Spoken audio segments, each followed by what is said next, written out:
अस्सलाम welcome to news अजीज। बानी PTI ने आज 9 मई वाक़यात पर मशरूत माफ़ी मांगने का ऐलान कर दिया है। पाक फौज की जानिब से तवील अरसे से बानी तहरीक इंसाफ से 9 मई वाक़यात पर माफ़ी का मुतालबा किया जाता रहा है। 2 दिन कबल DGI SPR से जब ये सवाल हुआ कि उन्होंने उसका जवाब ये दिया कि जो मई में मैंने प्रेस कॉन्फ्रेंस दी थी, आज भी हमारा मौक़िफ़ वही है। उन्होंने ये भी मुतालबा किया था जब उस वक्त प्रेस कॉन्फ्रेंस की थी कि तहरीक इंसाफ 9 मई के वाक़यात पर माफ़ी मांगे। आज बानी तहरीक इंसाफ ने इस मुतालबे पर मशरूत सर तस्लीम खाब किया है। अडियाला जेल में 190 मिलियन पाउंड रेफरेंस की समाअत के बाद जब उनकी मीडिया से गुफ्तगू हुई तो उन्होंने क्या कहा, लेट्स हैव अ लुक। कहा खान साहब ने कि पहले 9 मई की CCTV फुटेजेस लाई जाएं। अगर PTI के लोग 9 मई वाक़यात में मुलविस पाए गए तो मैं माफ़ी भी मांगूंगा। 9 मई हमलों में मुलविस अफराद को पार्टी से निकालूंगा और सज़ा भी दिलवाऊंगा। सबूत आपके पास हैं, क्यों छुपा रहे हैं? सबूत छुपाना जुर्म है। पेट्रोल बम हमने सिर्फ ज़मान पाक लाहौर में इस्तेमाल किए थे और कहीं नहीं। अगर कोई तंजीमी ओहदेदार हसास समातों पर पेट्रोल बम फेंकने में मुलविस है तो उसे कड़ी से कड़ी सज़ा दी जाए। माफ़ी वो मांगता है जिसने कोई गलती की हो। मैंने कोई गलती नहीं की। अगर कोई बात नहीं करना चाहता तो ना करे, मैं भी नहीं करूँगा। हम मुल्क में इंतशार नहीं चाहते। मैं मुल्क की खातिर बात करने को तैयार हूँ। 8 फरवरी को कॉल इसलिए नहीं दी क्योंकि आवाम को कंट्रोल करना बहुत मुश्किल हो जाता, फिर सारी जिम्मेदारी हम पर आ जाती। शेख मुजीबुर रहमान से मुतालिक जो भी बात की वो हमीदुर रहमान कमीशन की फाइंडिंग्स में मौजूद हैं, मेरी नहीं है। हसीना वाजिद वाक़े के बाद मुझे लग रहा है कि मुल्क में कुछ बड़ा होने वाला है। हसीना वाजिद जिस तरह मुल्क से फ़रार हुई है, मुझे खदशा है नवाज शरीफ, जरदारी, शहबाज शरीफ भी मुल्क से फ़रार होंगे। मुझ समेत नवाज शरीफ, शहबाज शरीफ, जरदारी और मोहसिन नकवी का नाम ECL में डाला जाए। मैं जेल से बाहर भी आ जाऊं तब भी मुल्क से बाहर नहीं जा सकूंगा। एक ये बात अब क्लियर है कि एक मौक़िफ़ में कंसिस्टेंटली आप थोड़ी सी तब्दीली हल्की हल्की देख रहे हैं। जहां फॉल्स फ्लैग ऑपरेशन कहा गया, हमारा इससे कोई ताल्लुक़ नहीं कहा गया, अभी भी ये मौक़िफ़ है कि हमने नहीं कहा। फिर उसके बाद कहा गया कि हमने कॉल दी थी लेकिन पुरअमन एहतजाज की दी थी। आज ही कह दिया गया है कि हम माफ़ी भी मांग लेंगे, पहले आप सबूत लेकर आएँ। उनकी हमशीरा अलीमा खान साहिबा ने इस पर रोशनी डाली क्योंकि ये बहुत बड़ी स्टेटमेंट थी, बहुत डिस्कस हुई। क्या कहा अलीमा खान साहिबा ने, लेट्स वॉच दैट। बेहतर ये होगा कि आप माफी मांगे क्योंकि आपको पता है कि ये PTI के लोगों ने नहीं किया, ये तंसीबात को उन्होंने आग नहीं लगाई। तो ये उन्होंने माफी का फैसला कर लिया कि माफी आप मांगेंगे क्योंकि आपने हमारे लोगों पे जुल्म किया। लेकिन अगर हमारा कोई भी बंदा ये तंसीबात जलाता हुआ नजर आ गया तो इमरान खान ने कहा मैं माफी मांगूंगा। इंटरेस्टिंग। सो इसके ऊपर बात करेंगे। शाहजान गुलजार साहब, I will start with you. आपने कोशिश की मुलाकात की लेकिन आपकी मुलाकात नहीं हुई। So you are not present there, लेकिन आपके पास खबरें आई होंगी। जब ये स्टेटमेंट आपने सुना तो डिड यू थिंक कि थोड़ी सी तब्दीली है? नॉट एट ऑल जी, ये तो शुक्र फरिया। मैं सुबह 9:30 बजे अडियाला पहुंची थी और वहाँ से 5:30 बजे निकली हूँ। जेल अथॉरिटीज़ को मैंने 6 दफ़ा बल्कि रिक्वेस्ट किया कि मेरे पास कोर्ट ऑर्डर्स भी हैं तो मुझे खान से क्यों नहीं मिलने दिया जा रहा। तो जी वो बेचारे जो बैठे होते हैं गेट पे, उनका क्या मतलब होगा पावर या अथॉरिटी। तो मुझे उन्होंने कहा कि मैडम ऊपर से ऑर्डर आया है कि ये नहीं मिलेंगी। तो पता नहीं ऊपर कौन बैठा है, मुझे नहीं मिलने दे रहा खान से। एनी हाउ बाहर जब बातें निकली यही बातें थी कि एक तो खान ने इस पे डोंट नो अगर आपने सुना था, कुछ दिन पहले एक चुटकुला सा चला था न्यूज़ में, मेरे पास कोई सबूत नहीं है। उसमें ये कहा गया कि खान के पास कोई मिलने गया और खान से कहा कि आप गैर मशरूत माफ़ी मांग लें तो सब कुछ ठीक हो जाएगा। तो जिस पे अपेरेंटली खान साहब ने ये रिस्पॉन्ड किया कि मेरे पास से कुरान पड़ा हुआ है, आप कुरान पे हाथ रख के कसम खाएं, सबूत या बगैर सबूत की, मैं नॉमिनेट किया है। मैं कॉलिंग की ये चुटकुला था, हमारे पास कोई ऑथेंटिक वेरिफिकेशन नहीं है कि ये बात हुई। ऐसी तो बहुत सारी बातें होती हैं। तो फिर खान ने कहा कि अगर आप लोग ये कसम नहीं खा सकते कि मैंने किया है 9 मई, तो आप लोग सारी वीडियो टेप्स, CCTV फुटेज, कोई जुडिशियल कमीशन ही बना दे, कुछ बना दे, कोई तो सबूत देना कि ये मैंने किया या मेरी पार्टी वालों ने किया। और अगर मैंने पार्टी वालों ने किया होगा तो मैं उसकी माफी मांग लूंगा। ये एग्जैक्टली ही बात 1 हफ्ता पहले हुई थी। तो वो चुटकुला और आज की बात, उसमें कोई फर्क नहीं है। एग्जैक्टली वही बात है। बट जिसने किया है वो फॉल्स फ्लैग है, अपने ऊपर खुद ही कराया है। जो इनके पास नाकाबिले तलाफी सबूत थे पिछले साल से, वो किधर गए? अभी तक कोई रिपोर्ट, कोई कमीशन, कोई चीज, कोई एप्लीकेशन, कोई चिट्ठी, कोई वीडियो, कुछ तो बना देना। कुछ भी नहीं है ना। लेकिन जो लोग फुटेजेस में नजर आ रहे हैं उनमें से बहुत से लोग पीटीआई से आइडेंटिफाइड हुए हैं। पर आपकी आवाज नहीं आ रही जी, जो फुटेजेस चली हैं टेलीविजन चैनल्स पर उनमें पीटीआई के लोग भी नजर आ रहे हैं। अच्छा, तो कोई दुपट्टा पहन ले नून लीग का और टोपी पहन ले पीपल्स पार्टी की, तो वो तो फिर कोई हाइब्रिड ही हो जाएगा वी ना। कांट से कि पीटीआई वहाँ मौजूद नहीं थी शाहनाना साहब, पीटीआई थी। आप कह सकते हैं कि उनको मिसलीड किया गया या कोई और आगे आ गया, लेकिन पीटीआई तो वहाँ मौजूद थी। मैं तो आपको कोर कमांडर हाउस लाहौर की एग्जांपल दे सकती हूँ। वीडियोस पे वीडियोस है डॉक्टर यास्मीन राशिद की कि वो कह रही हैं कि आप खुदा ना करें, प्लीज मत जाएं कोर कमांडर हाउस की तरफ, और उसको जेल में डाला हुआ है। तो it makes no sense then. It is ये एक आपका पॉइंट आ गया, लेकिन अगेन जिस वक्त ये तमाम मामला हो रहे थे, और ये बात मैंने खुद ऑब्जर्व की, किसी एक ट्विटर अकाउंट से कॉन्डेमनेशन नहीं आई थी। पीटीआई की किसी लीडर ने नहीं कहा कि ये मत करो, किधर जा रहे हो, stop it. Everybody was quite, silent. एक सेकंड, नहीं, मैं ट्विटर एंड सोशल मीडिया की बात कर रही हूँ। सोशल मीडिया पे बड़ी एक्टिव होती है पीटीआई। एक मिनट, ट्विटर सोशल मीडिया पे तो मेरी आपकी एक जर्नलिस्ट है मोना आलम, मेरी अच्छी दोस्त भी हैं, उनसे मेरी ठीक ठाक लड़ाई हुई थी इस बात पे। डॉक्टर यास्मीन राशिद जो वीडियोस में दिखाई दे रही हैं, लोगों को कह रही हैं कि आप मत जाएं कोर कमांडर हाउस की तरफ, वो जेल में बैठी हैं। अंदलीब अब्बास और मुनज़्ज़ा हसन, इन पर्टिकुलर मुनज़्ज़ा हसन, जो बाकायदा चीखें मार रही थी कि हम इनको देख लेंगे, हम इनको देख लेंगे, वो आज नेशनल असेंबली में बैठी हैं, आईपीपी में, जहांगीर तरीन की पार्टी में। तो आप मुझे बताएं कि जिसने वरगलाया, जिसने किया, वो असेंबली पहुंच जाता है, और जिसने मना किया लोगों को कि मत जाओ कोर कमांडर हाउस, वो जेल में बैठ जाता है। ये किस किस्म की, मुझे तो नहीं समझ आ रही है किस किस्म का इक्वेशन है। It makes no sense to me. Okay, Durrani साहब, शाहनाज साहब ने अपना मौक़िफ़ दिया, सारे उनका एक पॉलिटिकल बड़ा क्लियर मौक़िफ़ है, but as an observer you can see कि थोड़ी थोड़ी आहिस्ता आहिस्ता स्टेटमेंट जो हैं वो शायद तब्दील हो रही हैं या आपस में जारी हैं। कुछ तो खुलकर खान साहब ने कहा मैं बातचीत करूँगा, so something is cooking in the background. बिस्मिल्लाहिर्रहमानिर्रहीम। देखिए, पहली बात तो मैं तो हमेशा से आपको पता है कि पुरुमीद हूँ कि इस सारे प्रोसेस में से आवाम की फतह निकलेगी और पब्लिक जो चाहती है वो ही इसका अल्टीमेट रिज़ल्ट आएगा। मैं इसमें मुझे कोई डाउट नहीं है। लेकिन आज की डेट पे एक ओवरव्यू लेने के बाद मैं ये कह सकता हूँ कि अब पीटीआई और इस्टेब्लिशमेंट की जंग अब बंद हो गई। आज की पीटीआई आज से मुराद नॉट टुडे और द मोमेंट, मैं कह रहा हूँ कि ये इन द प्रोसेस पीटीआई और इस्टेब्लिशमेंट की जंग अब अपने इख्तिताम पे पहुंच रही है। अब पीटीआई जी और अब पीटीआई और पीडीएम की जंग जो है वो हकीकत में शुरू होगी। पीटीआई और पीडीएम की जंग शुरू होगी। अब जंग लुटेरों की और आवाम के दरमियान होगी। अब हारने वालों, ठीक है जी, और ज़बरदस्ती इक़्तिदार में आने वालों की जंग आवाम के साथ होगी। और इस सारे प्रोसेस में अब जो है पूरी गेम पॉलिटिकल गेम में आ गई है, पॉलिटिकल मैदान में आ गई है। अब तक ये कोशिश की जाती रही कि इस जंग को सियासत के मैदान के बजाय इसको सियासत से बाहर रखा जाए, इसको इस्टेब्लिशमेंट की तरफ धकेल दिया जाए, इसको किसी और तरफ धकेल दिया जाए, 9 मई की तरफ धकेल दिया जाए। 9 मई इज़ नॉट एन इशू, उसका तो हुकूमत ने जो कुछ करना है।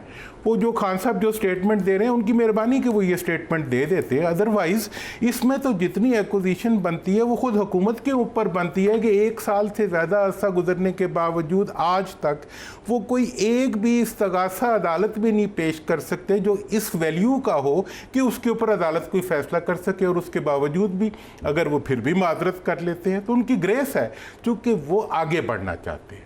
तो इस वक्त पहली बात जिसकी तरफ मैं ये तवज्जो देना चाहूँगा वो ये है कि अब वो जंग एक नए उसमें चली गई है।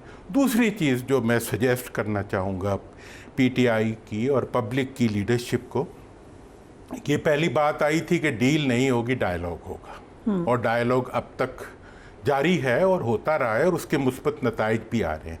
अब मेरा ख्याल ये है कि अब इतना मार्जिन देने के बाद अब पीटीआई की कतन ज़रूरत नहीं है कि वो हुकूमत के साथ डायलॉग करे, क्योंकि हुकूमत जो है वो कब्ज़ा करने के बावजूद, वो मुंतखब ना होने के बावजूद, इक़्तिदार में आने के बावजूद, वो आज भी किसी किस्म का रैशनल बिहेवियर नहीं कर रही। अब पीटीआई को की वक्त है कि वो इस वक्त वो तमाम पॉलिटिकल फोर्सेस और अवाम जो आज हुकूमत के साथ नहीं है उनके साथ मिलके एक ऐसा पब्लिक कोalition बनाएं जो कोalition जो है वो उनको उनकी हदूद में लाने के लिए अपना रोल प्ले करे। और तीसरी चीज़ वो ये है कि अदालतें जो हैं वो इस वक्त एक मुस्बत रोल प्ले कर रही हैं और वो यूं ही करती रहेंगी, और इसके करने के नतीजे में मुझे नहीं लगता कि कौमी असम्बली में जो मौजूदा अक्सरियत है हुकूमत की वो कायम रह सकेगी। मैं उनका कंप्लीट मेल्टडाउन देख रहा हूँ, और इसी मेल्टडाउन से खौफ खा के हुकूमती अहलकार या हुकूमती वज़रा जो है वो कॉन्स्टिट्यूशनल मेल्टडाउन की एक लायानी किस्म की बात कर रहे हैं। डिफेंस मिनिस्टर ने कहा, जो जिसका स्टॉक एक्सचेंज को मोदी कॉन्स्टिट्यूशनल मेल्टडाउन का मतलब क्या होता है कि रिजर्व सीट्स नहीं देंगे? नहीं, कॉन्स्टिट्यूशन मेल्टडाउन का मतलब है कि you are talking about martial law. आप मुल्क के अंदर एक गैर मतलब जो अनकॉन्स्टिट्यूशनल रूल की बात कर रहे हैं। Will national government be नहीं, national government is not constitutional at all. But you're saying a complete martial law? No, मैं कह रहा हूँ कि वो हो भी नहीं सकता, लेकिन this is what they are saying. अब इसके पीछे क्या साइंस है, क्या साइंस है? वो फिर वो भी बता दूं। बता दें। अच्छा, मेरा ये ख्याल है कि ये इस वक्त हुकूमत को नज़र आ रहा है कि वो बहुत अरसा तक इक़्तिदार में इसी तरह प्रोलॉन्ग नहीं कर सकेंगे। इसलिए उनकी दोनों पार्टियों ने अपने में मशावरत शुरू कर दी है कि अगर ज़रूरत पड़े तो हम कौमी असम्बली को डिज़ोल्व कर दें। ये बातचीत डिस्कस हो गई है? ये डिस्कस हुई नहीं है। एक पार्टी के एक लीडर ने, secretary general of the People's Party ने कह दिया है, और पीएमएलएन ने उसको कॉन्ट्रडिक्ट नहीं किया, उसके बारे में कोई कमेंट नहीं किया। इसका मतलब यह है कि they are reading what's written on the wall. उन्हें पता लग रहा है कि अब अदालतों के ज़रिए और मुल्क के अंदर अवामी दबाव की वजह से और मुल्क में जारी हालात की वजह से अगर उनकी हुकूमत मेल्टडाउन होती है तो वो इज़्ज़त बचाने के लिए या अपनी सियासत बचाने के लिए या वक्त से पहले एक्ट करने के लिए उनके पास आखिरी कार्ड उन्होंने जो बचा के रखा हुआ है कि हम कहेंगे जी देखें जी हमने तो असेंबलियां तोड़ दी जो कि हमें काम नहीं करने दिया जा रहा। इट्स हाईली लाइकली कि असेंबली ये ऐसा हो सकता है और ये ऐसा नहीं होने दिया जाए। लेकिन उससे पहले एक कोशिश तो हो रही है कि रिजर्व सीट्स नहीं देंगे हम। देखें जी, रिजर्व सीट ना देने की कोशिश हो रही है, अदालत से लड़ने की कोशिश हो रही है, इदारों को लड़वाने की कोशिश हो रही है। सबसे पहली कोशिश क्या थी, जिसको मैं डेफिनेटली पीटीआई की लीडरशिप को और खान साहब को इसके लिए क्रेडिट दूंगा, कि कोशिश ये थी कि आवाम और फौज को लड़वा दिया जाए। वो नहीं हो सका। मैंने आज आपको स्टेटमेंट दी और I stand by statement. It's a huge statement. मैं शंदाना गुलजार से जरूर इस पे लूंगी कमेंट। लेकिन कॉन्स्टिट्यूशनल मेल्टडाउन की बात हुई, दोबारा इंफॉर्मेशन मिनिस्टर जब आते हैं, एक तो वो खुलकर जो बातें करते हैं ख़ास तौर पे कि क्या जेल में फैसिलिटीज़ प्रोवाइड हो रही हैं, क्या बात हो रही है, ये बातें जब किया करते थे शहबाज गिल साहब, नवाज शरीफ साहब के हवाले से या मरीम नवाज साहबा के हवाले से, तो हम उस वक्त कहते थे कि ये नाज़ेबा गुफ्तगू है, आप अथॉरिटीज़ को करने दें। इंफॉर्मेशन मिनिस्टर का काम नहीं है कि वो आकर इस तरह की छोटी छोटी बातों के ऊपर कमेंट करे। इसी तरीके से जब एज प्राइम मिनिस्टर खान साहब ने जाके अमेरिका में कह दिया कि मैं फ्रिज वापस ले लूँगा, उस पर भी हमने कहा कि ये this was not the forum, it was not a place to say that. अब इंफॉर्मेशन मिनिस्टर क्या कहते हैं, उनके लिए क्या इंपॉर्टेंट बातें हैं, जरा सुन लें and will take a break. Shahenshah Ali का ये फरमान है कि जब जेल के सुपरिटेंडेंट के कमरे में पड़े फ्रिज से मेरे लिए पानी आता है, जब वो उठा के लाता है अर्दली उसको, तो वो गर्म हो जाता है। मेरे सेल के अंदर मुझे जाती फ्रिज मुहैया किया जाए, वर्जिश वाली साइकिल मौजूद है, फ्रिज आ गया है, खाना पीना चल रहा है। मेरी तो बल्कि सदा होगी, मैं जेल वालों को कहूंगा एक फिजिबिलिटी बनाए, छोटा स्विमिंग पूल बना दें, कोई थोड़ी बहुत तैराकी कर सकें, स्विमिंग पूल के साथ छोटा क्लब भी बना दें। जो कहते थे ना, मैं मगरिब को बहुत अच्छा जानता हूँ, शाम को अगर कोई थोड़ा बहुत नाच गाने का भी मूड हो तो वो फिर वहीं पे स्विमिंग पूल के साथ ही छोटा बार बना हो, तो वो भी मामला वहाँ पे पूरे हो जाएंगे, क्योंकि फ्रिज भी आ गया, साइकिल भी आ गई, अब पार्टी रह गई है, वो भी वहाँ पे उसका कोई इंतजाम जो है मुनासिब। यानी इतने बड़े बड़े मसाइल हैं इस वक्त पाकिस्तान को, आपके इकोनॉमिक इशूज़ हैं, आपके पॉलिटिकल इशूज़ हैं, आपके नेबरहुड में मसले हैं, मगर information minister is so concerned कि साइकिलिंग कैसे हो रही है, तैराकी कैसे हो रही है। It really does not become his position. We'll take a break and we'll be right back.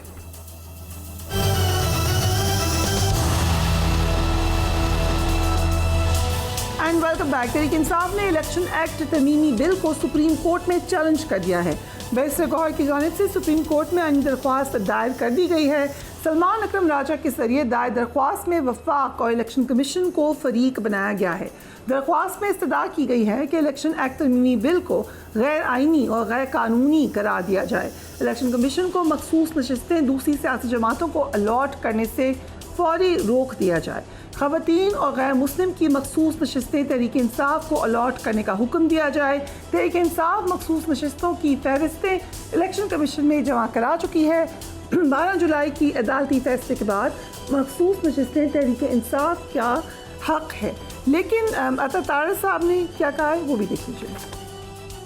आइन क्लैरिटी के साथ कहता है कि किसी भी सियासी जमात को जो मखसूस नशिस्तें हैं वो मुतनासिब नुमाइंदगी के फार्मूले के तहत दी जाएंगी। पार्टी के इलेक्शन आप ना कराएं और फिर क्या सजा भी ना दी जाए। एक ऐसी पार्टी आप ज्वाइन करें जिसका वजूद नहीं है पार्लियामान में और कहें मुतनासिब नुमाइंदगी के फार्मूले के तहत हमें सीटें भी दी जाएं, तो ये किस तरह का इंसाफ है और ये किस तरह की बात है। वक्त का धारा पीछे मोड़ा गया, बिन मांगे रिलीफ दिया गया और ऐसे फरीक को रिलीफ दिया गया जो रिलीफ मांगने आया ही नहीं था। पार्लियामान एक बालादस्त इदारा है, पार्लियामान के पास कानून साजी की का इख्तियार हासिल है और पार्लियामान ने एक रूल को लॉ के अंदर कन्वर्ट किया, एक प्रैक्टिस को कंसोलिडेट किया, मजीद उसको दवाम बख्शा, तकवीयत बख्शी।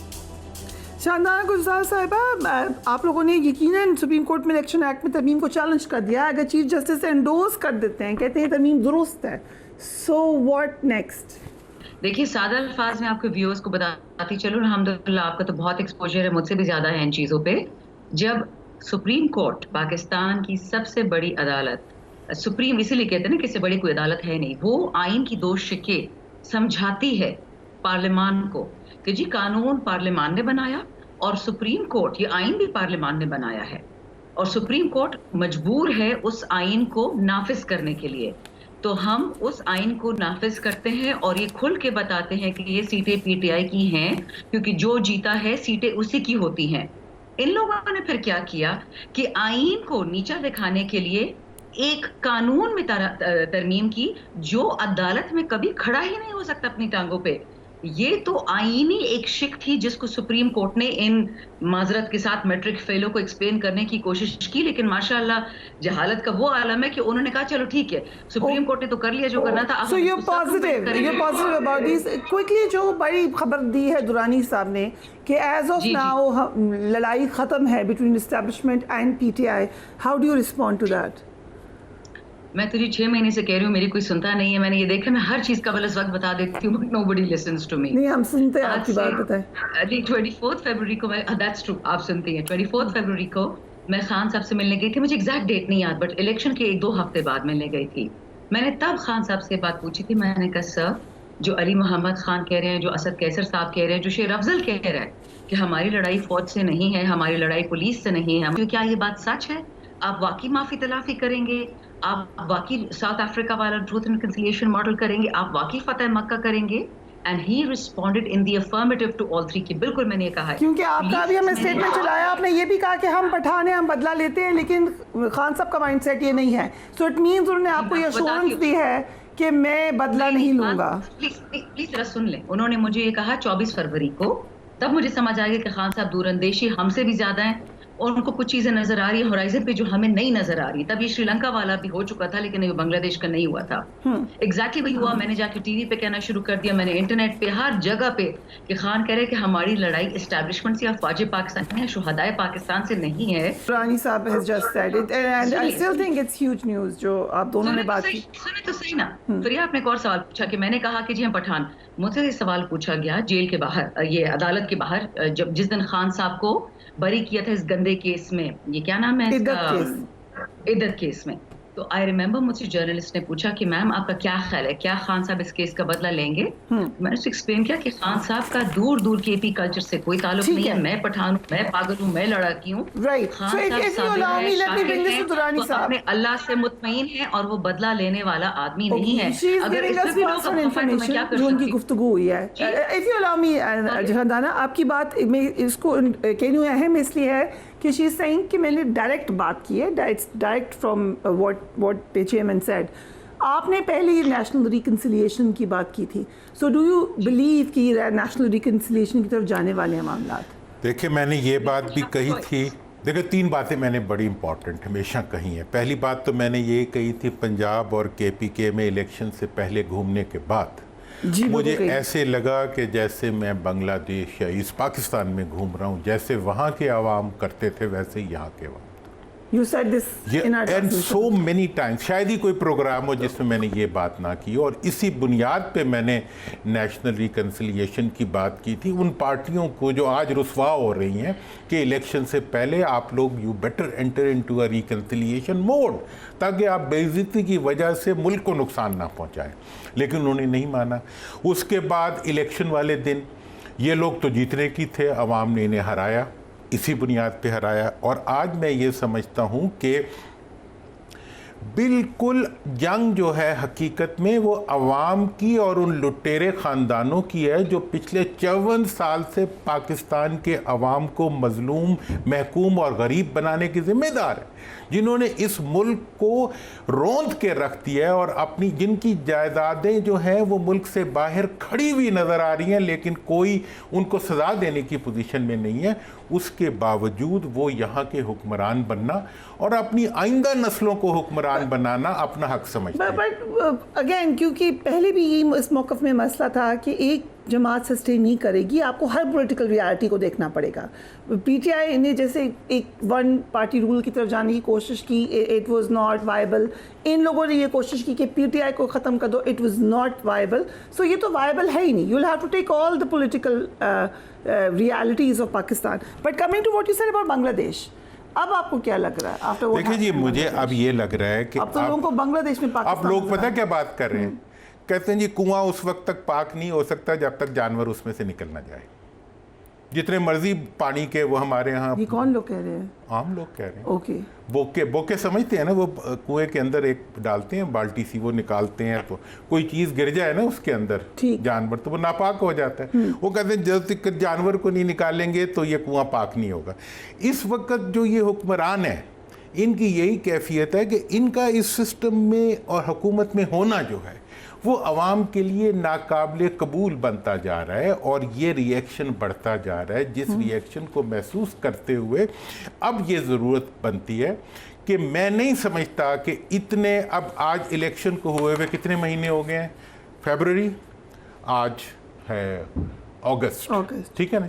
इस सारे अरसे के दौरान जिन हुक्मरानों को ये समझ नहीं आया कि वो जीते नहीं हैं, उन्होंने अपने आप को खुद जिताया है पुलिस और इलेक्शन कमीशन की मदद से, और वो अवाम की गर्दनों पे नाफिज रहना चाहते हैं। हत्ता कि अब वो अदालतों तक से लड़ना चाह रही हैं, जो अदालतें उनको ये बता रही हैं कि अगर किसी आदमी को, जो इनका केस है स्पेशल सीट्स वाला, वो केस ये है कि आप किसी आदमी को बांध दें कुर्सी के साथ, राइट, और उसके बाद उसको ना नॉमिनेशन पेपर जमा कराने दें, ना उसको अपना करने दें, उसके बाद आप फैसला दे दें कि इसने तो कानून की खिलाफ वर्जी की है। लिहाजा मेरा ये ख्याल है कि इस वक्त जहां आप खड़े हैं वहां से आगे बढ़ने के लिए अब ये टाइम आ गया है कि आप हुकूमत के साथ मुज़ाकरात के बजाय हुकूमत की तमाम अपोजिशन पार्टीज़ को इकट्ठे होके अवाम की अदालत के ज़रिए एक फ़ैसला लेना चाहिए, और मुल्क की अदालतें भी वही फ़ैसला देंगी जो इन हुक्मरानों के ख़िलाफ़। राइट। शाहज़ाद साहिबा, आज आलिया हमज़ा भी जेल से बाहर आ गई। आपकी अक्सर ख़वातीन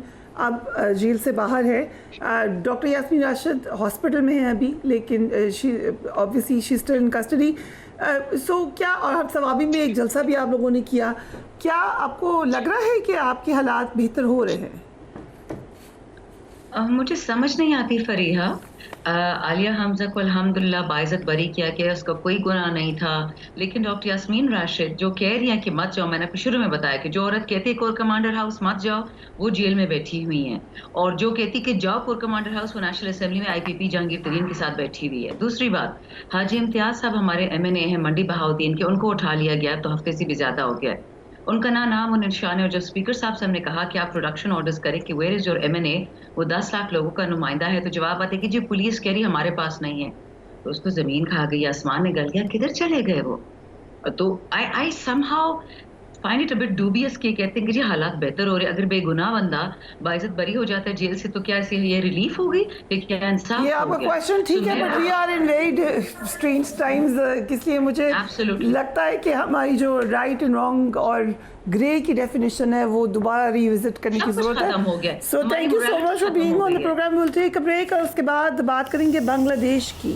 इनफैक्ट लोगों ने ये कहना शुरू कर दिया था पाकिस्तान में कि पाकिस्तान में बांग्लादेश मॉडल आ रहा है, इस पे तज्जिए किए गए, तबसरे किए गए। अब जो सिचुएशन हुई है उसके बाद where do we stand in Pakistan right after that?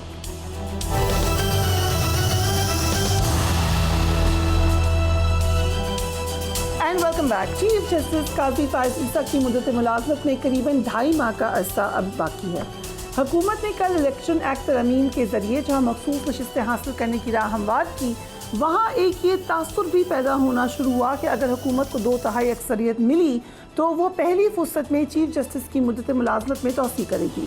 हुकूमत मखसूस नशिस्तों के केस में जस्टिस मंसूर अली शाह के फैसले से नाखुश दिखाई दे रही है और शायद यही वजह है कि ताहाल उनकी चीफ जस्टिस बनने का नोटिफिकेशन जारी नहीं किया गया। 1 साल कबल इसी हुकूमत ने जस्टिस बंदयाल की रिटायरमेंट से 3 माह पहले काजी फायज ईसा की चीफ जस्टिस के ओहदे पर तकर्रुरी का नोटिफिकेशन जारी कर दिया था। इस पूरे मामले में चीफ जस्टिस की जो पोजीशन है वो सबसे अहम है। कुछ माह कबल सीनियर सहाफ़ी हसनात मलिक साहब ने इस हवाले से वाज़ह किया था कि मुद्दत मुलाजमत में चीफ जस्टिस ने तौसीह से इनकार कर दिया है। इसके बाद क्या हुआ, क्या कोई मज़ीद ऐलान आने की ज़रूरत थी? हसनात मलिक की जो खबर थी उसको हम देख लेते हैं। उन्होंने कहा कि चीफ जस्टिस मुद्दत मुलाजमत में तौसीह के ख्वाहिशमंद नहीं है। नून लीग की हुकूमत 2 ऑप्शंस पर गौर कर रही है। एक ऑप्शन चीफ जस्टिस की मुद्दत मुलाजमत 3 साल करना है। दूसरा ऑप्शन सुप्रीम कोर्ट जजेस की रिटायरमेंट की उम्र 65 साल से बढ़ाकर 67 साल, जबकि हाई कोर्ट जजेस की रिटायरमेंट उम्र 62 से बढ़ाकर 64 साल करना है। कल साबिक वफाकी वज़ीर फवाद चौधरी ने हमारे प्रोग्राम में इंकशाफ किया कि हुकूमत चीफ जस्टिस को मुद्दत मुलाजमत में तौसीह देना चाहती है और इसके लिए सर तोड़ कोशिश कर रही है। ज़रा देखिए। हुकूमत एक्सटेंशन देना चाहती है काजी फायज ईसा साहब और उसके लिए सर तोड़ की जोर जो है वो लगाया जा रहा है। और कुछ कोशिश ये भी है दरमियान में कि अब मंसूर अली शाह साहब को हर सूरत रोकना है चीफ जस्टिस बनने से। जो मुझे कुछ इतलात मिली हैं या जो मैंने इस वक्त चेक किया, वो जो र्यूमर्स हैं वो ये हैं कि हुकूमत के अंदर भी 2 ग्रुप्स हैं। एक ग्रुप है जो चाहता है कि हम अपने ताल्लुकात फ्यूचर चीफ जस्टिस के साथ ख़राब ना करें। दूसरा नहीं मान रहा, वो कहते हैं कि नहीं, हमने हर सूरत मंसूर अली शाह को रोकना है चीफ जस्टिस बनने से। इसमें काजी फायज ईसा चीफ जस्टिस हैं, वो तो कह चुके हैं कि मैंने एक्सटेंशन ही लेनी। उन्होंने कहा नहीं, यही तो प्रॉब्लम है। वो कह दें तो बात ही खत्म हो। कुछ हफ्ते कबल वफाकी वज़ीर आज़म मजीद तारड़ ने भी चीफ जस्टिस की मुद्दत मुलाजमत में तौसीह की तरदीद की। उन्होंने ये भी कहा था कि justice Mansoor Ali Shah chief justice की मुद्दत मुलाजमत में तौसीह के हक में थे। सर देखिए। मोर ओवर ये बात कई दफ़ा मंसूब की गई कि शायद चीफ जस्टिस साहब को तोसी मिल रही है और इस वजह से ये माहौल बना हुआ है। ऐसी बात नहीं है। एंड अप्रैल या स्टार्ट मई की बात है जब जुडिशल कमीशन ऑफ पाकिस्तान की एक लार्जर मीटिंग आना थी। मैं और अटॉर्नी जनरल मंसूर उस्मान अवान साहब उन्हें मिले और चीफ जस्टिस साहब ने गुफ्तगू में ये जिक्र किया कि इस तरह के र्यूमर्स हैं सोशल मीडिया पे, स्पीकिंग फॉर माई सेल्फ, कि मैं किसी ऐसी तरमीम को ना चाहता हूँ ना मैं उसके हक में हूँ। इसी तरह की गुफ्तगू जस्टिस मंसूर अली शाह साहब के साथ भी हुई। उन्होंने कहा कि पार्लियामान का इख्तियार है, मुझे कोई एतराज नहीं है अगर पार्लियामान चीफ जस्टिस की मुद्दत मुलाजमत 3 साल रखना चाहती है। इस पर बात करेंगे। अस्सलाम वालेकुम साहब, thank you so much for being here. क्योंकि स्टोरी भी आपकी थी, लेकिन कल एक बात की फवाद चौधरी साहब ने, उन्होंने कहा कि अगर खामोशी ना हो और खुल के कह दें चीफ जस्टिस खुद किसी मौके पर कि I will not take extension, तो ये ख़त्म हो जाएगी बात। बिल्कुल, अगर वो एक फॉर्मली अनाउंस कर दें कि जी मैं कोई इंटरेस्टेड नहीं हूँ, तो ये सारी जो इस वक्त चल रही है एम्बिग्विटी, क्योंकि ये जो इलेक्शन एक्ट में तरामीम है, इसका मेन ऑब्जेक्टिव ये है कि हुकूमत को 2/3 मिले और उसके साथ कॉन्स्टिट्यूशन अमेंडमेंट और जुडिशल पैकेज ये है कि हर जज की 3-3 साल, और उसकी वजह ये है कि ताकि ये एक क्रिटिसिज्म ना हो कि चीफ जस्टिस का सिर्फ टेनोर बढ़ाया गया है। मेन पर्पस हुकूमत का ये है कि सिस्टम की कंटिन्यूटी के लिए हुकूमत की ये पूरी ख्वाहिश है कि जस्टिस काजी फैसा मज़ीद 3 साल में। तो अब जस्टिस काजी फैसा जब ये रिज़र्व सीट के केस में जब जजमेंट्स वो इलेक्शन कमीशन का जो नोटिफिकेशन था कि जिसमें 78 सीटें जो माले गनीमत में नून और पीपल्स पार्टी को तकसीम कर दी गई थी, जो PTI या सुन्नी इत्तेहाद कौंसिल को मिलनी चाहिए थी, वो जब 3 रुकनी बेंच ने सस्पेंड किया, उसके बाद जस्टिस काजी फैसा ने कन्वे किया जी मैं कोई इंटरेस्टेड नहीं हूँ, और उससे हुकूमत परेशान भी थी। लेकिन अब वो चाहते क्या हैं, इस पे मुतज़ाद आरा है। और मेरा ख्याल है कि अगर वो ये नहीं चाहते तो फिर इस चीज़ का गुस्सा क्या है? देखें, जज नासिर मुल्क भी 21वीं तरमीम में मिनॉरिटी में रह गए थे। जस्टिस काजी फैसा ने अपना व्यू दिया है, मेजॉरिटी ने 8 जजेस ने व्यू दिया है। अब वो मखसूस नशिस्तें अगर PTI को देना चाह रहे हैं, लेकिन उसके बाद जो जस्टिस काजी फैसा ने रिएक्ट किया है कुछ चीज़ों में, जिस तरह कुछ जजेस की जो स्टाफ था उसके डिप्यूटेशन पे था, तो उसको रिपेट्रिएट करना, वो विदाउट उन जजेस से कंसल्ट करके, एक जज जो है जस्टिस मंसूर अली शाह को ADR कमेटी से जो है वो रिकॉन्स्टिट्यूट कर देना उस कमेटी को और उनको निकाल देना। फिर अब जो इतलात आज जो इस तरह हुआ है कि अरशद शरीफ केस में जो supreme court practice and procedure act में डिस्कस हुआ मामला, इतलात ये है कि ये जो जारी किए गए मिनट्स, ये विदाउट अप्रूवल 2 जजेस के किए गए, साइन उनके नहीं थे, और उसके बाद जो है वो उन्होंने फिर जो है वो अपना पॉइंट ऑफ व्यू दिया। आज उनका पॉइंट ऑफ व्यू ये है कि हमने क्यों ये 5 रुकनी बेंच चाहते थे, उन्होंने मजीद इसको एलिब्रेट किया। ये तो स्प्लिट की बात जी, जिसमें हर मैं जगह आपके मैं कह रहा हूं आर्टिकल कि- का भी जिक्र करना चाहूँगी, but if you allow me, Saqib Bashir साहब को भी वेलकम करते हैं। साकिब बशीर साहब, इस वक्त एक तो ये भरपूर तासुर है कि हुकूमत की ख्वाहिश है एक्सटेंशन की चीफ जस्टिस की, सो how should Chief Justice should he respond to that? Secondly, इस वक्त जुडिशरी में ओवरऑल तासुर क्या है इस हवाले से? तासर तो वही जो हसनात मलिक साहब ने बात की कि अगर तो वो कोई अनाउंस कर दें, अनाउंसमेंट दे दें कि ऐसी कोई बात नहीं है और कोई एक्सटेंशन वो नहीं देने जा रहे, अगरचे एक दफ़ा हसनात मलिक साहब ने खबर दी और एक दफ़ा अलग भी जो है वो ये इतलात है कि उनको कम्युनिकेट किया उन्होंने हुकूमत को कि मैं जो है वो एक्सटेंशन के हक में नहीं हूँ, लेकिन जितने भी हुकूमती इक़दामात हैं, लेजिस्लेशन है, कानून साजी है, या इंटरनली अगर सुप्रीम कोर्ट को देखें कि सुप्रीम कोर्ट में जब जैसे ही 12 जुलाई को फैसला आता है तो फौरी तौर पर उसकी जो नजरसानी के लिए कौन कोशिश करता है? चीफ जस्टिस काजी फाइसा खुद जो है वो कोशिश करते हैं, कमेटी में लेके आते हैं। उनकी पूरी कोशिश थी कि वो लगे, हालांकि ये भी पता था कि जजेस भी नहीं है और ये भी पता था कि डिटेल जजमेंट भी उसमें नहीं आई अभी तक। तो वो जो एक पॉइंट था, उस पॉइंट को अगर देखा जाए तो जो अमल नजर आता है उससे ऐसे लगता है कि कहीं ना कहीं चीजें अभी खत्म नहीं हुई। वो जुडिशियल पैकेज एक्सटेंशन उसको कहें या आप उसको जजेस की एज, रिटायरमेंट एज बढ़ाना कहें, तो वो सारी चीजें कहीं ना कहीं मौजूद है। फिर इलेक्शन कमीशन का जो एक्ट आपने देख लिया कि इलेक्शन कमीशन ने सुप्रीम कोर्ट में नजरसानी दायर की है और इलेक्शन कमीशन आज भी इस चीज पे कायम है कि वो उन्होंने गलत तशरीह नहीं की 13 जनवरी के फैसले की, जो मतलब बड़ा जो है वो अजीबोगरीब मामला है। और हुकूमत वक्त आखिरी हद तक जा रही है कि मतलब उन्होंने मतलब अब ठान लिया ऐसे लगता है। और हालांकि 8 जजेस में 4 मुस्तकबिल के चीफ जस्टिस हैं, 3 साल के लिए जस्टिस मंसूर अली शाह ने जो है वो चीफ जस्टिस बनना है अक्टूबर में। इसके बावजूद हुकूमत वक्त जो है वो कुछ नहीं कर रही और वो जो है वो इस हवाले से उन्होंने तय कर लिया है कि उन्होंने हर सूरत में उन्होंने ये जो लेजिस्लेशन है वो करनी है और शायद 12 जुलाई का जो फैसला है उसको गैर मौसर किसी तरीके से जो करना है। So interesting times ahead. PTI ने इलेक्शन एक्ट 2017 को आज इसकी तरमीम को चैलेंज कर दिया है, क्या होगा उसके बाद? देखिए, अभी तो वो एक्ट भी मेरे ख्याल गजट भी उसका जारी नहीं हुआ। एक्ट में क्या इस स्टेज पे चैलेंज भी हो सकता है या नहीं। दूसरा ये है कि अभी जजेस की छुट्टियां चल रही हैं। कमेटी का इजलास अमूमन 3 जजेस की जो कमेटी जो केस फिक्स करती है और बेंच बनाती है वो हर जुमरात को होता है। कई दफ़ा ये होता है कि 2 जुमरात के बाद मीटिंग होती है। अब कल मीटिंग है या नहीं ये बड़ा इम्पोर्टेंट है। अगर मीटिंग नहीं होती, अब देखना है कि इलेक्शन कमीशन के सामने एक इलेक्शन, असल तो सारी जिम्मेदारी इलेक्शन कमीशन की। एक तरफ एक्ट है जो बज़ाहिर ये लग रहा है कि वो सुप्रीम कोर्ट की जजमेंट को अटैक कर रहा है, दूसरी तरफ सुप्रीम कोर्ट की जजमेंट। अब क्या इलेक्शन कमीशन सुप्रीम कोर्ट की जजमेंट जो आइन की इंटरप्रिटेशन उसको इम्प्लीमेंट करेगा या इस इलेक्शन एक्ट की बुनियाद पे जो है वो दोबारा जो है वो जो जिस तरह के इक़दाम किए गए और ये सीटें दोबारा जो नून लीग और पीपल्स पार्टी को दी गई है उसी तरह की काम। क्या लग रहा है आपको कंसिडरिंग जो पास कंडक्ट इलेक्शन? देखिए, इलेक्शन कमीशन इस वक्त देखा जाए तो इलेक्शन कमीशन, हुकूमत और भी रेलिवेंट क्वार्टर्स जो हैं वो एक पेज पे है। इवन सुप्रीम कोर्ट का एक सेक्शन जो सबसे रेलिवेंट सेक्शन, जो मजबूत सेक्शन, गो के वो मिनॉरिटी में है, लेकिन उसकी वहाँ से भी ऐसा लगता है कि वो भी उनके भी जो इक़दाम हैं, जिस तरह हमने देखा कि रिव्यू 4 दिन बाद नून लीग दायर करती है, 2 दिन बाद होता है जी कि इस केस को फिक्स किया जाए। जैसे काजी फैसा एक एडिशनल नोट लिखते हैं डिसेंटिंग नोट लिखते हैं कि जी रिव्यू इन्फेक्शियस हो जाएगा और ये केस जल्दी लगाना चाहिए। इसके अलावा 2 जजेस फिर जस्टिस अमीनुद्दीन खान और जस्टिस नईम अख्तर हमान, उनकी तरफ से जो मिनट रिव्यू आता है, तो ये ऐसा बताया, ये लग रहा है कि जॉइंट एफर्ट हो रही है हर तरफ से। और इसमें अब देखना है कि मेजॉरिटी जजमेंट, वैसे तो मेजॉरिटी जजमेंट फील्ड में है, लेकिन मिनॉरिटी जजेस जो 2 हैं उन्होंने एक ऐसे 2 फिक्रे लिख दिए हैं जिस पे बड़े सवालात उठ रहे हैं कि जी कोई गैर आईनी फैसला है तो उस पर जो कॉन्स्टिट्यूशनल इदारे हैं वो पाबंद नहीं है कि उस पर अमल दरामद करें।